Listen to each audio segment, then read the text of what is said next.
Praise lord. సర్వాధికారియు నిరంతరం స్తోత్రార్హుడైన యేసుక్రీస్తు నామములో అందరికీ ప్రత్యేకమైన వందనాలు. అందరూ బాగున్నారా? మీరందరూ బాగున్నారని తలుస్తున్నాను. అనుదినం ఈ ఛానల్ ఫాలో అవుతున్న వారందరి కొరకు మేము ప్రార్థిస్తున్నాం. మీ అవసరాలు ఏదైనా ఉంటే చెప్పండి, మేము ఖచ్చితంగా ప్రార్థన చేస్తాం. తెలుగులో కామెంట్ పెట్టండి. రండి, యెషయా గ్రంథం 61వ అధ్యాయం 3వ వచనాన్ని చదివి నేను ప్రార్థన చేస్తాను. ఏకీభవించండి. మీ పరిశుద్ధ గ్రంథాలు తెరవండి. యెషయా గ్రంథం 61వ అధ్యాయం 3వ వచనం. సియోనులో దుఃఖించే వారికి ఉల్లాస వస్త్రములు ధరింప చేయుటకును, బూడిదకు ప్రతిగా పూదండను, దుఃఖమునకు ప్రతిగా ఆనంద తైలమును, భారభరితమైన ఆత్మకు ప్రతిగా స్తుతి వస్త్రములను ధరించుటకు వారికి ఇచ్చుటకు ఆయన నన్ను పంపి ఉన్నాడు. యెహోవా తన మహిమ పరుచుకున్నట్లు నీతి అను మస్కి వృక్షములని యెహోవా నాటిన చెట్లనియు వారికి పేర్లు పెట్టుచున్నాడు.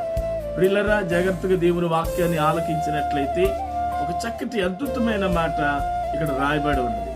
ఏమిటి ఆ మాటని మనం ఆలోచన చేసినట్లయితే, ప్రియులారు, సియోనులో దుఃఖించే వారికి ఉల్లాస వస్త్రములు ధరింపచేయటం. 2, బూడిదకు ప్రతిగా పూదండను, దుఃఖమునకు ప్రతిగా ఆనంద తైలమును, భారభరితమైన ఆత్మకు ప్రతిగా స్తుతి వస్త్రమును వారికిచ్చుటకు ఆయన నన్ను పంపి ఉన్నాడు అని చక్కటి మాట రాయబడి ఉంది. దేవుని యొక్క వాక్యాన్ని ఆలోచన చేస్తే దుఃఖించే వారికి దానికి ప్రతిగా పూదండనిస్తానంటున్నాడు. అంటే ఇక్కడ మీరు జాగ్రత్తగా ఆలోచన చేస్తే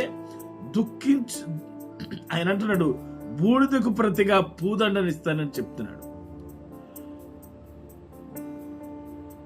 ఇచ్చి నీ జీవితాన్ని మారుస్తాడు ఆయన. 2వది, దుఃఖమునకు ప్రతిగా ఆనంద తైలమను. ఏ దుఃఖంతో, ఏ బాధతో, ఏ వ్యాధులు, ఏ పరిస్థితులు మీరు ఉన్నారు నాకు తెలియదు, నా దేవుడు మీ కుటుంబాలను ఆదరించునుగాక. వీళ్ళు ప్రార్థన చేస్తాను. తల్ల వంచండి.